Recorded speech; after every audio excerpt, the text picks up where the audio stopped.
What are the logistics behind like $1 million a month dropshipping? It's not that hard. I would say one. Are you doing any boring investments? Like, does Luke Belmar have a 401k? No.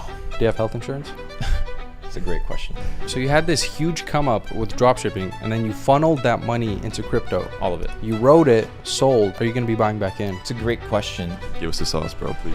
Are you still dropshipping? Nah, bro. Why not? I make too much money in other places. I have my private equity firm. I have my trading firm, and I have my ventures inside Capital Club. So you want to drop your most profitable product? Like my most profitable product that I ever sold. My most profitable product was these sanitizing tablets that you would utilize for like cleaning clothes. So you would put them in the dishwasher, you would put them in the washing machine or in the plate washer, and they would just clean your plates. I sold household products. Boring. Really? Yeah, dude. Why wouldn't I sell sanitation household products during? That's what I was going to say. Was this during the virus? Yeah. So I was like, I can't sell hand sanitizers and I can't sell masks, but people still need cleaning supplies and other cleaning in their house. So they're stuck in their house. They So need why not cleaning price gouge them? Well, I didn't price gouge them. I just sold something that was completely within the terms and conditions of Facebook, which is pretty good. It worked. Was that an AliExpress product? Of course, brother. But how do you, what are the logistics? Everything. When you say AliExpress product, what do you mean? Let's break down the myth of AliExpress. Do you know that AliExpress are actually dropshippers? It's people that are dropshipping manufacturers. Yeah. So when you say AliExpress, only a noob dropshipper pulls anything from AliExpress. Because people from China are listing and drop shipping those same products and then going to the manufacturers. I have my own manufacturing. I have my own 3PLs. I have my own private party logistics. So in the essence of, can you find my products on AliExpress? Sure, because manufacturers can literally post them there, like you would post them on Amazon, but they weren't AliExpress products. They were sourced and manufactured by my own team. What are the logistics behind like a $1 million a month dropshipping? It's not that hard. I would say that one, inventory, and two, you need liquidity to scale. But if you're dropshipping, how do you manage that inventory? You need to be able to pay for it up front. Okay. Bro, dropshipping, this idea of, you pay for money, like pay for your products after you receive the money. This only works at low scale. You know this. You start doing 20, 30K days, you have to start buying inventory up front. You have to start buying a week of inventory. You have to start figuring out P&Ls. You have to start seeing if they have inventory. You start scaling even higher. You have to call the manufacturer, see if they can produce in time. So it goes from drop shipping, quickly becomes e-commerce. Yeah, so that's not dropshipping into that. It's that, well, you transition from it, right? So that's how I go. We grab a product. All the top e-commerce guys test dropship. As soon as it works, white label. As soon as it works, build their own supply chain.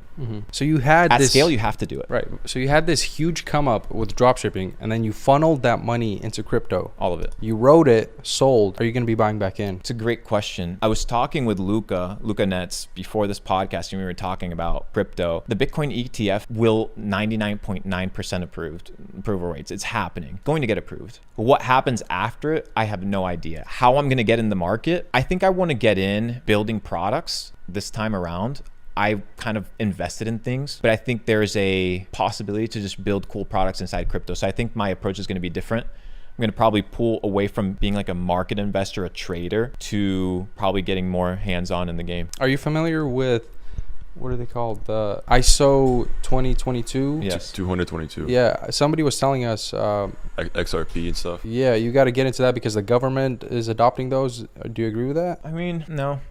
No. What are you buying? Give us the sauce, bro, please.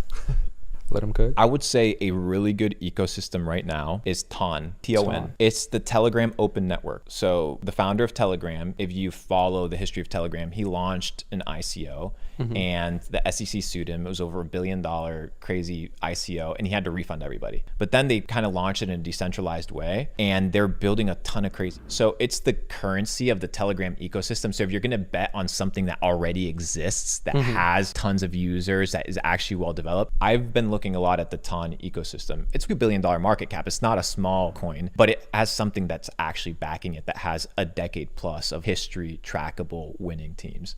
I think that that's probably a good place to look, bro. So you don't think the government is going to switch over to these ISO 2022 tokens? I'm not saying they're not, but I've been buying XRP since 2016. Like the amount of opportunities that have come and gone, if had my money been elsewhere and not, when is the government going to approve this thing that I don't even know what it is? Right. XRP $500.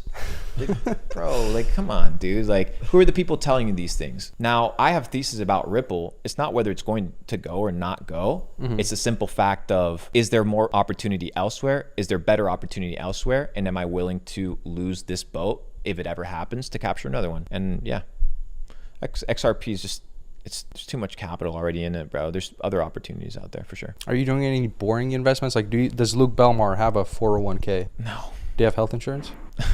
It's a great question. Yes, I have health insurance. I mean, I have all the normal, but my investment strategy is very simple. Be super liquid, have minimal assets that require maintenance. So I don't like to have things that require my mental framework and my mental real estate to be occupied by, I need to pay this mortgage, or hey, my McLaren, the battery of my McLaren's dead, or I have to go pick up this car. I don't like these things. They can be, if people want to fill up their life with those troubles, that's fine.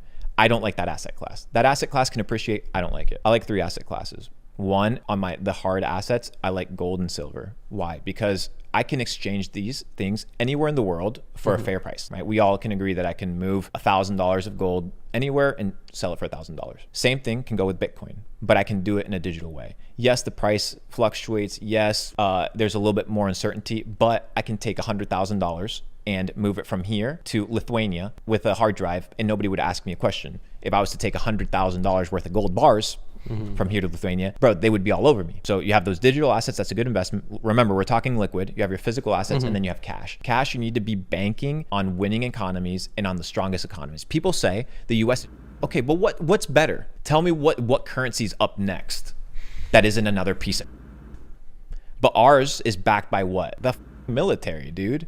Play with our currency, boom. What happened last time you played with the currency? Look what happened with Gaddafi, who tried to establish the Pan-African currency that was backed by gold. Boom, civil eruption, death. Look at Kennedy. Kennedy tried to establish the silver-backed dollars. 6 months later, boom. Abraham Lincoln, he wanted to establish the greenback dollars, which was his way of being able to pay the army. 6 months later, It's crazy, bro. So the winning currency, you have to have some of the winning currency. In this case, is the dollar. You with the winning currency, bro, the people that own the currency are going to come after you. They came after Bitcoin. That's why they own Bitcoin. That's why they own Binance Exchange now. They own it all. Because remember, you buy Bitcoin with dollars. Right.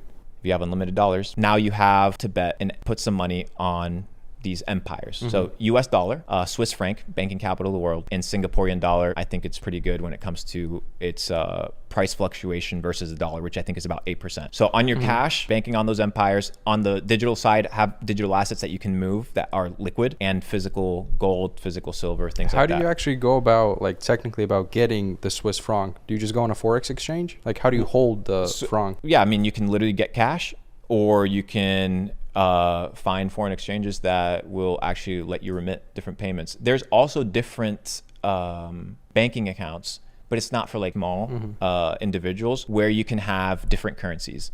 So you can get, I think there's companies like AirWallets. I'm not sure. AirWallets, I think it has like a multi-currency bank account. So you can have like Hong Kong dollars, Singaporean dollars, Australian dollars, US dollars. You can kind of have multiple bank accounts. So I think you can store your wealth in that way, or just getting cash. In my case, you can have Swiss bank accounts, things like that, but that's for later on. What about the people's gold? journey. You have to find a place that you can actually hold gold. Go online. You can buy gold online, buy silver online, or you can actually hold it in places that store it for you. Yeah, but I don't like that. I feel like push comes to shove, and like we get to a position where you have to actually take that gold. Like, what are you gonna do? Fly to these different locations and collect them? And that's the kind of the thing. It's you need, if you're going to have assets, you need to choose which assets you're going to have and where you're going to put them. If you say, okay, you're going to own a house, well, that's even worse under that same premise, because you can't even move that. What about a boat? What about another piece of real estate or something that it's not nimble? So you kind of have to play the cards, because there is a risk factor in everything. Yeah, Bitcoin, you can move it everywhere, but that could dump 40%.